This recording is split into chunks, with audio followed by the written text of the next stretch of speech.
Amigos de Videos Bolivia, a continuación les presentamos la siguiente noticia.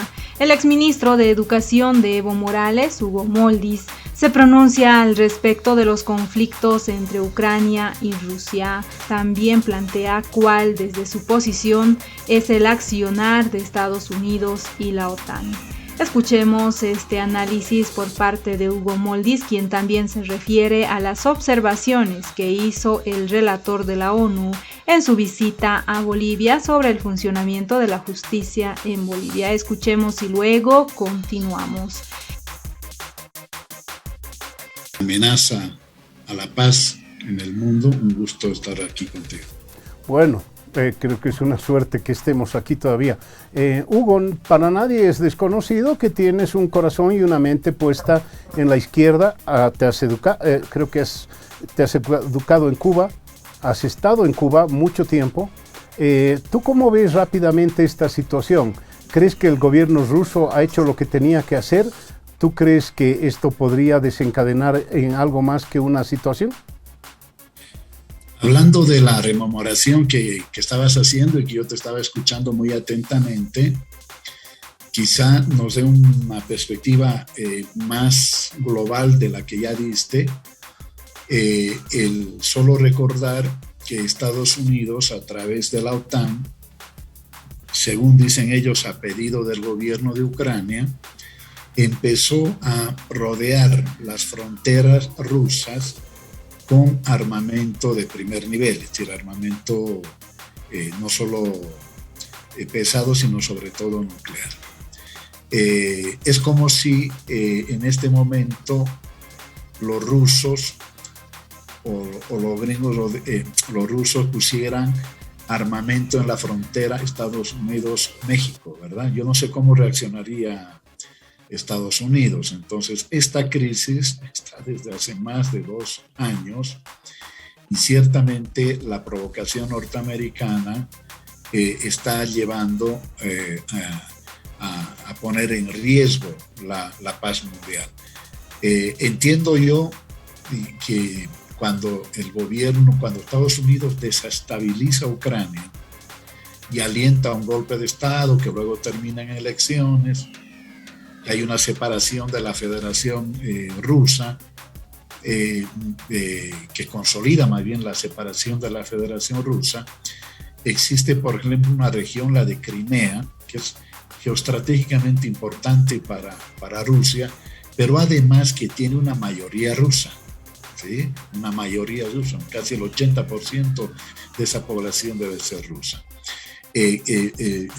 Rusia recupera Crimea, y lo que dice un gran asesor del presidente Carter, luego de Obama, Brzezinski, un gran húngaro nacionalizado norteamericano, Ucrania tiene un valor geoestratégico tanto para Rusia como para los propios Estados Unidos. Entonces, no lo dice Hugo Moldis, no lo dice ningún asesor de la izquierda, militante de la izquierda, lo dice este gran estratega húngaro nacionalizado norteamericano.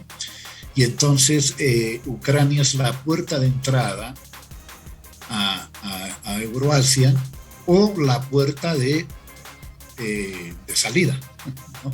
Entonces, para que nos demos cuenta la dimensión geopolítica que se está enfrentando. En todo caso, creo que hay que apostar por la paz. Solo quería recordar que esto es consecuencia también de una expansión de los Estados Unidos a través de la OTAN innecesaria, ¿no?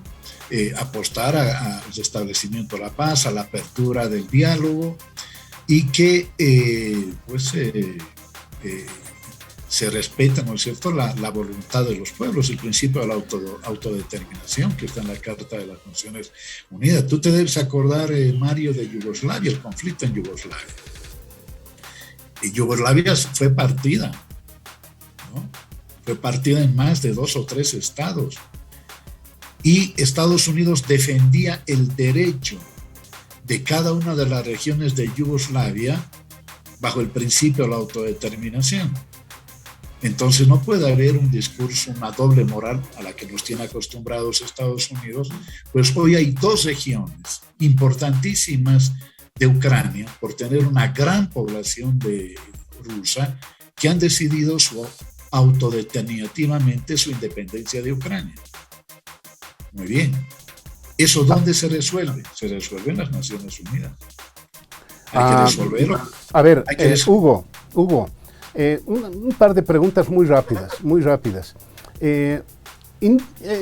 Conozco la posición anti-norteamericana que has tenido siempre, la respeto por todas las teorías que puedan existir, pero no sé si ahora es una posición anti-norteamericana además, porque Rusia dejó de ser socialista hace mucho tiempo, tú lo eres.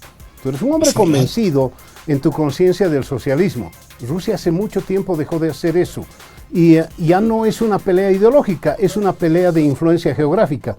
A partir de ello, es el asunto antinorteamericano. No te olvides de algo, ¿no? Rusia ha dicho que si Estados Unidos insiste en Ucrania, en tener presencia en Ucrania, él va a incrementar su presencia en Cuba y Venezuela.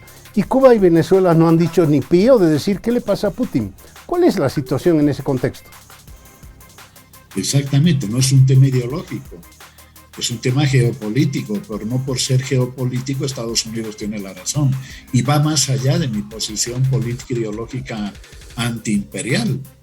Lo que te estoy diciendo, Mario, es que Estados Unidos que empieza a colocar misiles antiaéreos y otros misiles más que de defensivos, de ofensiva en la frontera con Rusia.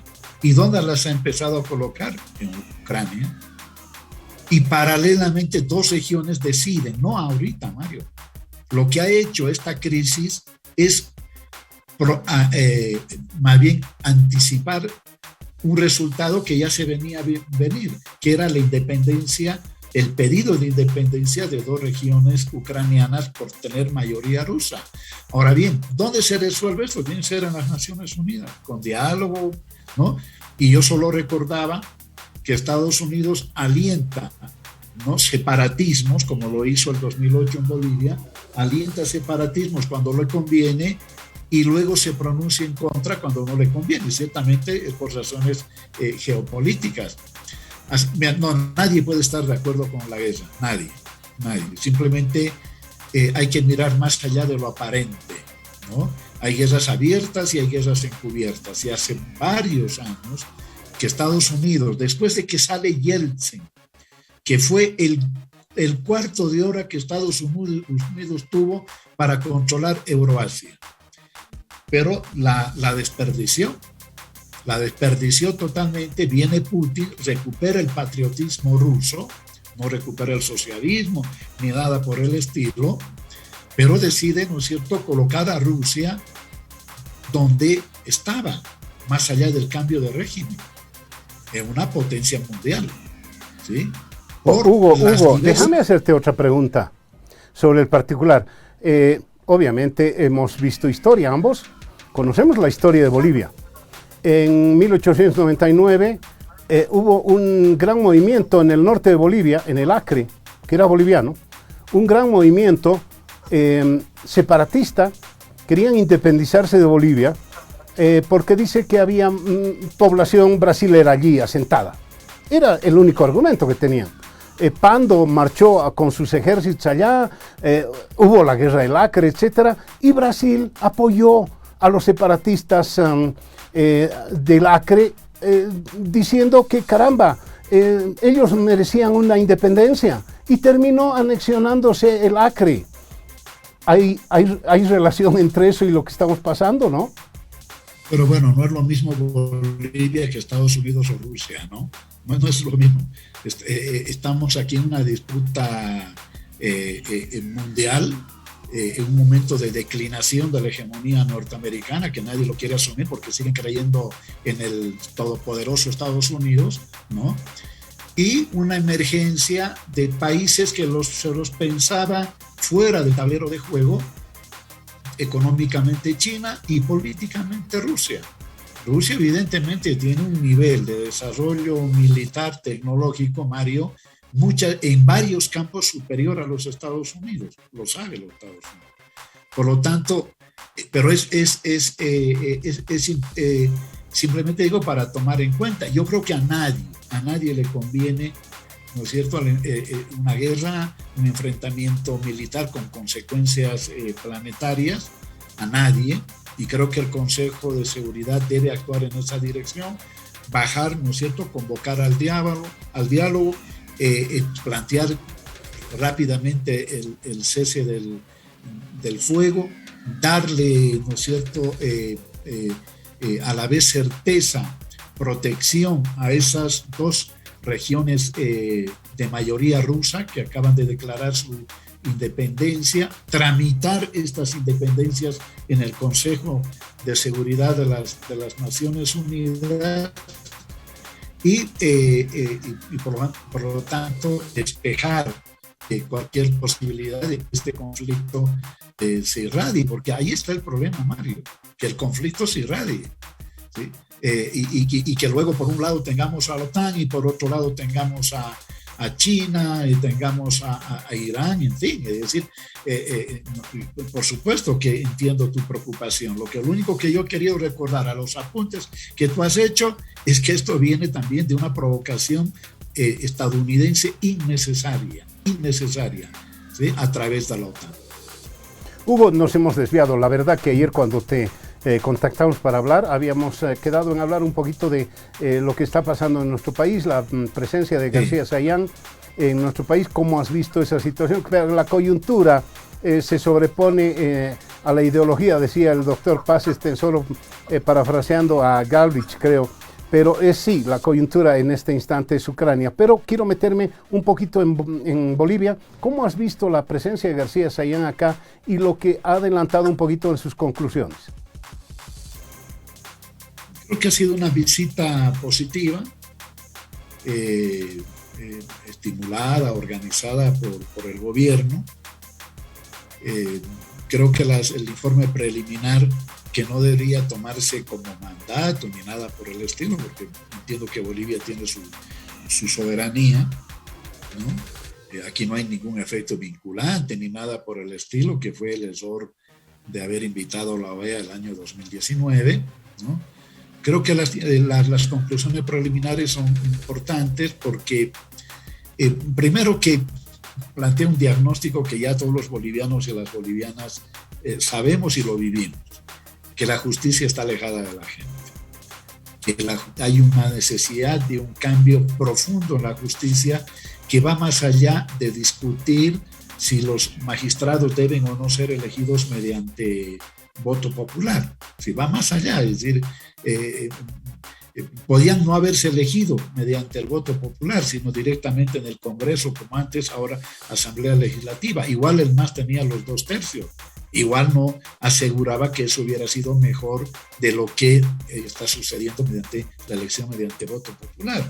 Entonces, porque en realidad hay que hacer cambios, yo diría, Mario, estructurales, desde el ingreso a las facultades de derecho, desde mecanismos de control, incluso dentro de las propias carreras de derecho, porque donde ya empiezan procesos de deformación, y lo he visto yo estudiando derecho aquí en la UNSA, los mecanismos de control efectivo de magistrados, de jueces, de abogados, ¿sí? Pero también otra parte de la sociedad, porque a veces tanta corrupción es como el que está arriba, como el que está abajo, gente que quiere resolver sus casos o a través de la influencia o a través de entre comillas, invertir, ¿no es cierto?, de colocar dinero.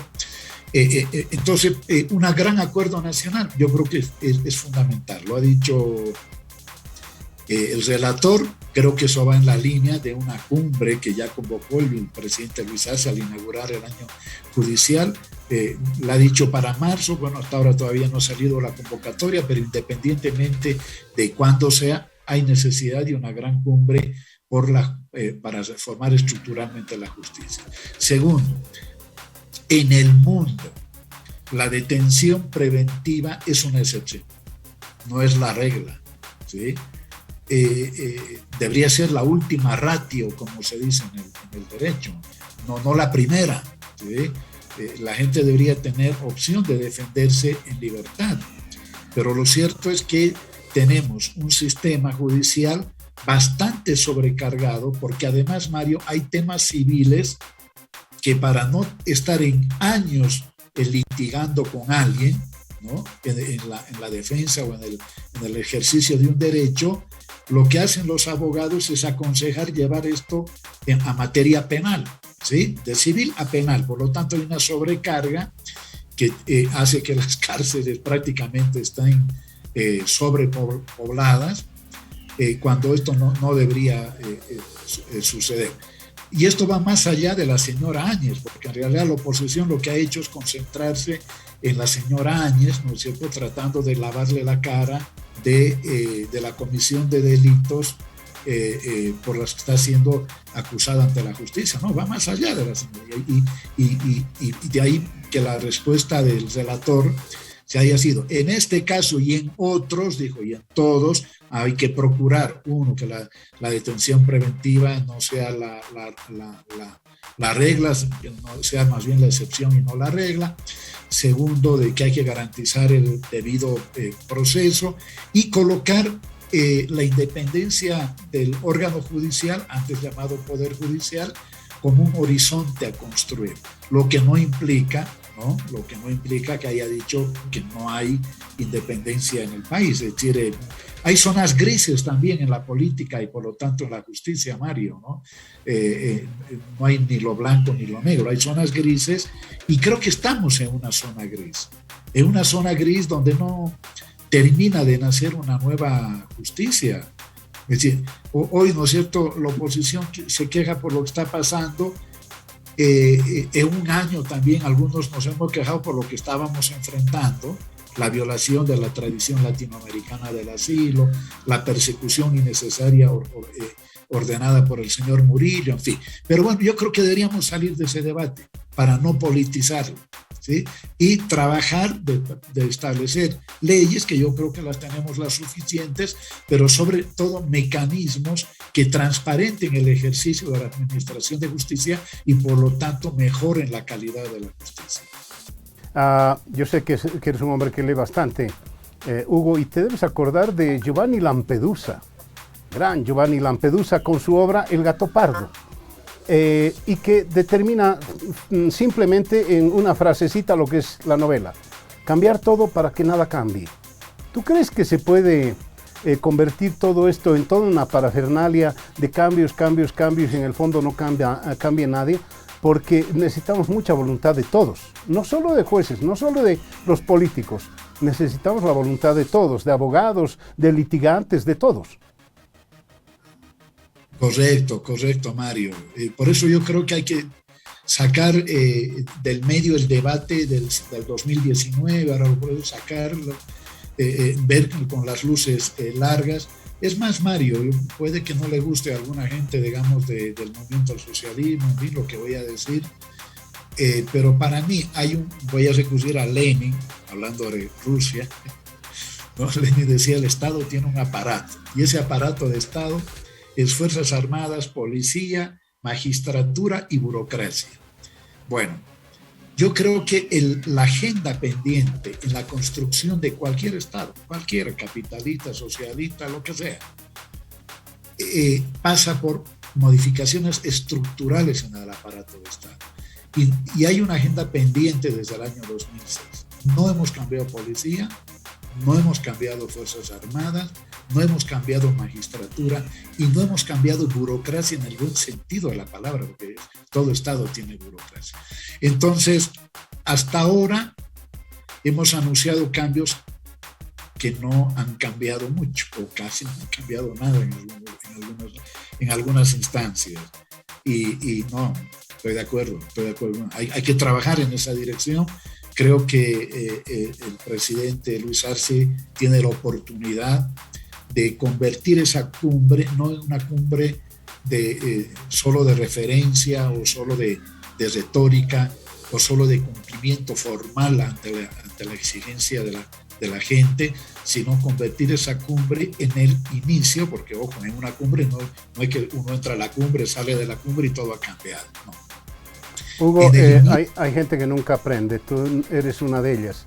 ¿Cómo se te ocurre hablar en este instante de reforma policial? Te costó el cargo ese intento. Hugo, te debes acordar, te costó el cargo en ese momento. Pero bueno, sí, hay que intentarlo. Y te va a costar también algunas críticas, lo que acabas de decir, de gente del propio MAS, de reformar honesta, conciencialmente la justicia. Sí, vamos todos con ello. Hugo, te agradezco siempre tu amabilidad con el Café de la Mañana de Radio Fides. Siempre estamos atentos y siempre estaremos en contacto. Muchas gracias, Maro. Hasta una próxima oportunidad. Esas fueron las palabras de Hugo Moldis, el exministro de Evo Morales, otro militante del movimiento al socialismo, quien se pronuncia sobre el inicio de la guerra entre Rusia y Ucrania y el accionar de la OTAN. ¿Cuál debería ser la posición del gobierno nacional frente a este inicio de guerra? Esas fueron las palabras de Hugo Moldis al respecto de lo que opinan los afines al movimiento al socialismo, como ahora escuchamos las palabras de un exministro de Evo Morales. Te invitamos a dejar tus críticas y comentarios. ¿Qué opinan ustedes? ¿Qué posición creen ustedes que debería tomar Bolivia frente a este lamentable inicio de guerra entre Rusia y Ucrania? No olviden dejarnos sus percepciones al respecto.